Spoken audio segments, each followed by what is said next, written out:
El Señor esté con vosotros. Lectura del Santo Evangelio según San Mateo.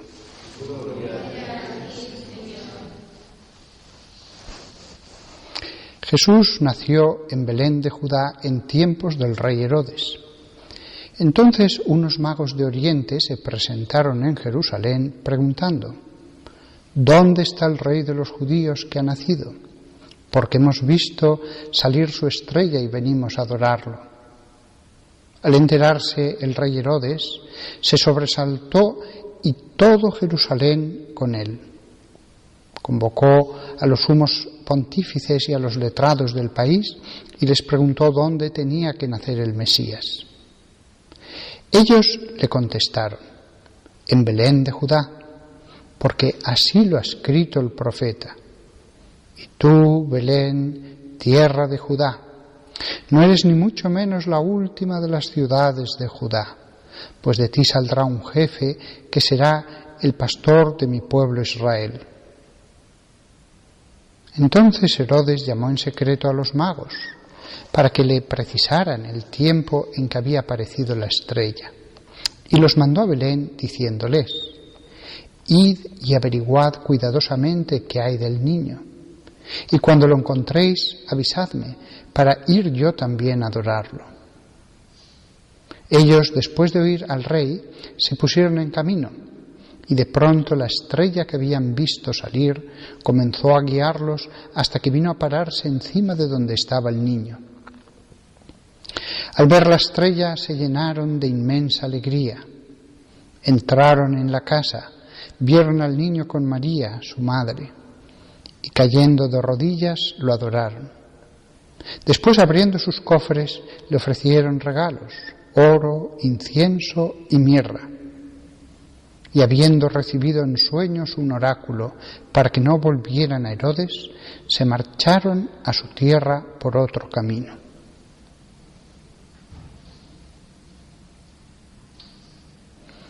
Palabra del Señor.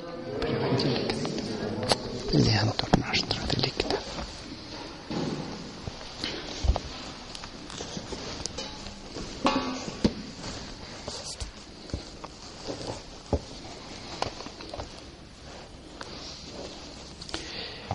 De todas las cosas que nos propone el Evangelio de hoy, quería fijarme en una palabra, que es la que define a estos personajes misteriosos que aparecen hoy en las páginas de la Buena Nueva, que son los magos.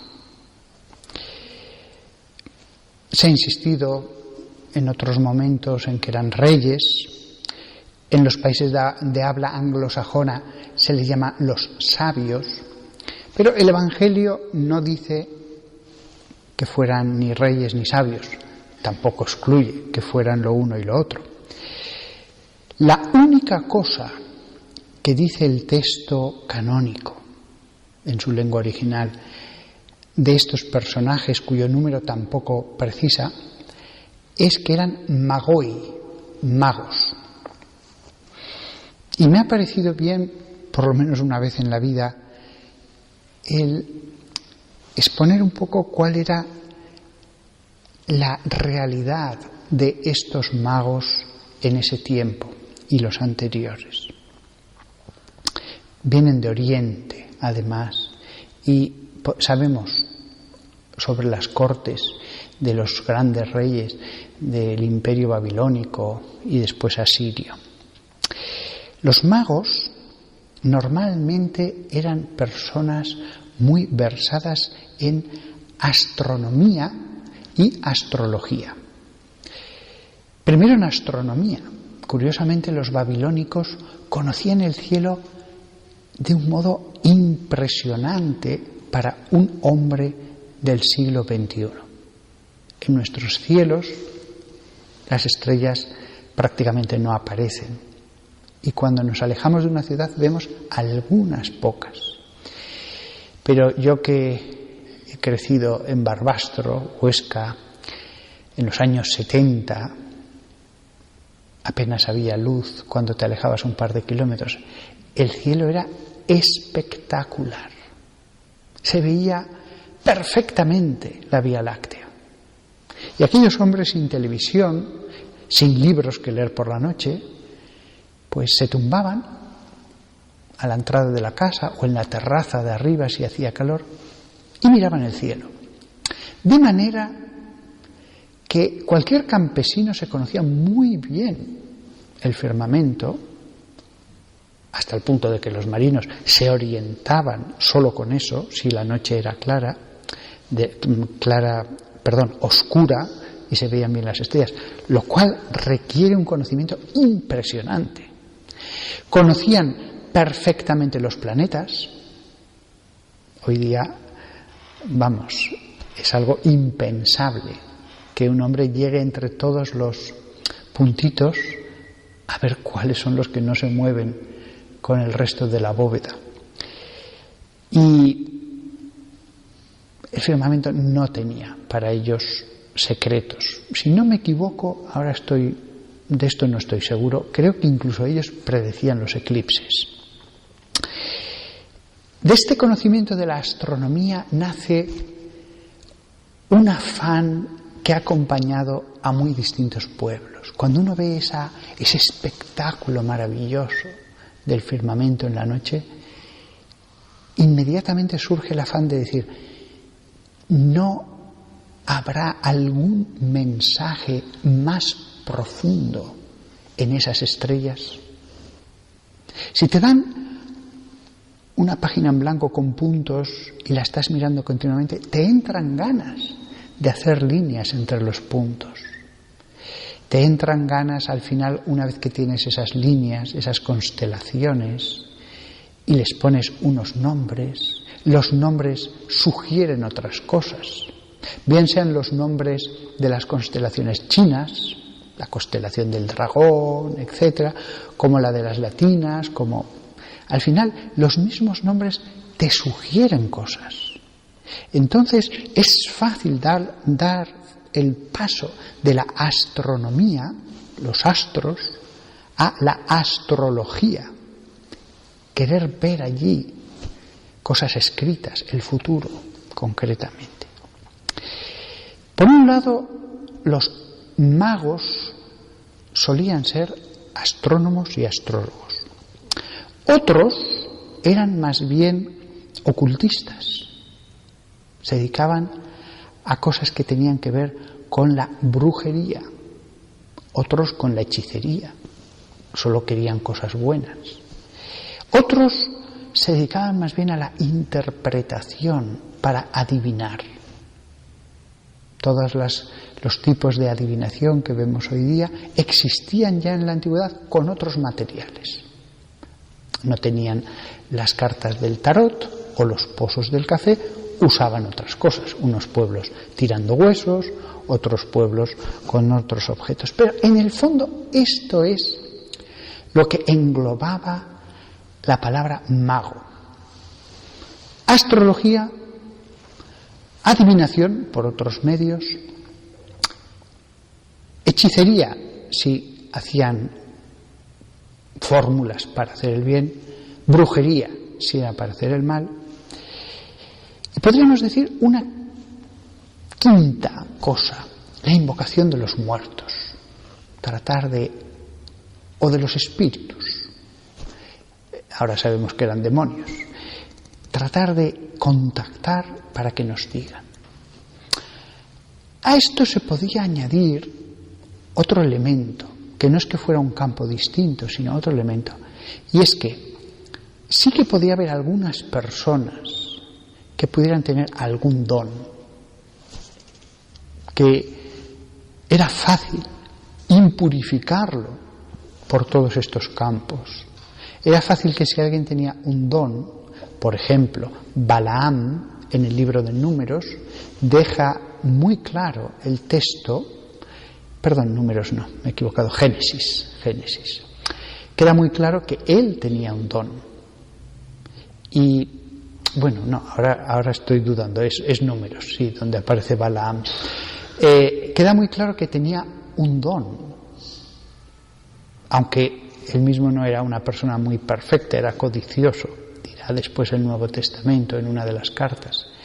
Pero deja claro que tenía un don, y no era del pueblo judío. Y le consulta un rey pagano porque quiere atacar al pueblo judío.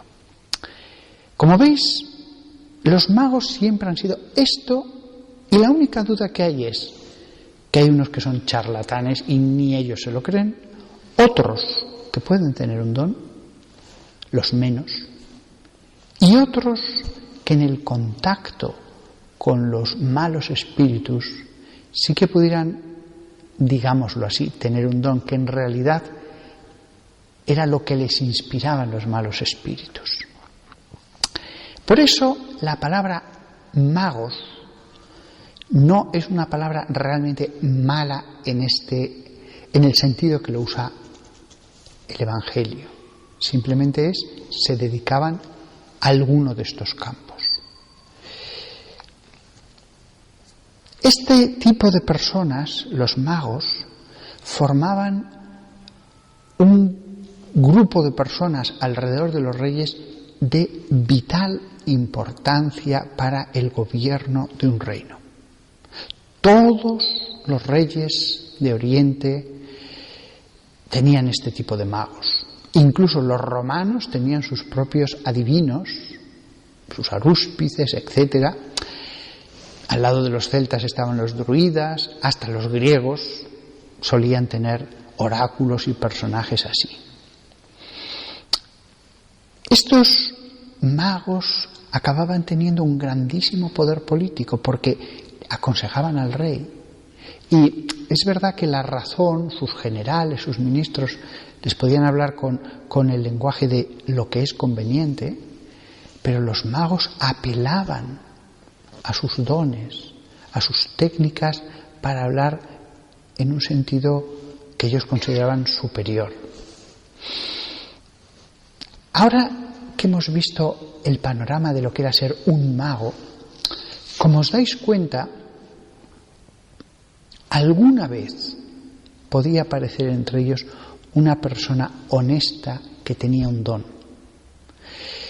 Pero era difícil que no impurificara eso con técnicas, adivinaciones, conjuros, etc. Incluso aunque empezara bien.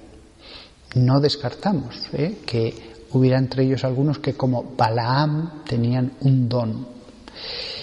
Pero normalmente estas cosas no eran religión, sino la corrupción de la religión. Normalmente no podemos decir que esto fuera positivo, sino negativo, porque la misma técnica que ellos usaban tendía a introducir a estas personas hacia el ocultismo. Y si esto ya fuera poco, encima el tremendo poder, las conjuras, partidos que pudiera haber alrededor de un rey, todavía hacía más fácil que estas personas se volcaran más a lo material y no al mundo del espíritu. Si una persona se hubiera dedicado a la oración, al ayuno, a Dios, pues podía impurificarse por la técnica, como ha ocurrido en otras religiones que creen en un único Dios, pero que este tema no es puro. Pero el problema es que en ese ambiente, muchas veces corrompido, todavía facilitaba más esa corrupción de los que estaban en este estamento. Todo esto unido a luchas, envidias, conjuras, a que decir una cosa o decir otra, pues a veces podía tener consecuencias muy graves para el mago. Y a veces, pues, había que tomar decisiones injustas, pero por el propio bien. Como veis, la situación de los magos, tan reverenciados por estar tan cerca del trono, vestidos magníficamente entre los ministros y generales, atentos a las conversaciones, a las recepciones, eran envidiados. Pero muchas de estas personas realmente tenían contacto con el lado oscuro, con lo inferior, lo subterráneo. La Biblia, que es la que nos advierte de lo que está bien y está mal, siempre que va a hablar de los magos en el Antiguo Testamento, es para decir: no os metáis en ese campo. Vosotros, los judíos, alejaos, pueblo de Dios, pueblo santo, pueblo sacado de Egipto. Eso sí, no va a negar que alguna vez tengan poder.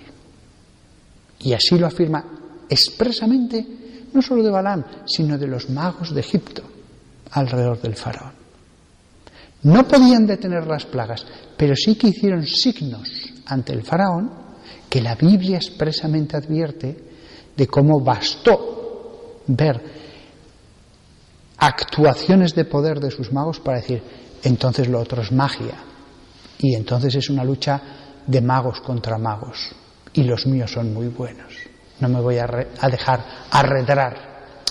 Así que, conclusión de todo esto, aunque mañana continuaremos con este sermón, ya el pueblo elegido, Dios nuestro Padre, dijo: alejaos de todo esto. Y los cristianos posteriormente seguirán esta enseñanza de Dios en las Escrituras.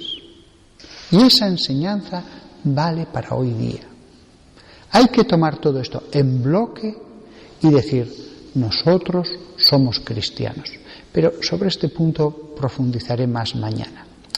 Sin embargo, estos magos que se presentaron ante Jesús, estos sí que estaban llenos de fe, estos sí que fueron guiados por Dios, como ejemplo de que hay personas con dones, que hay personas que sí que Dios de un modo misterioso puede guiar, y no eran cristianos ni judíos.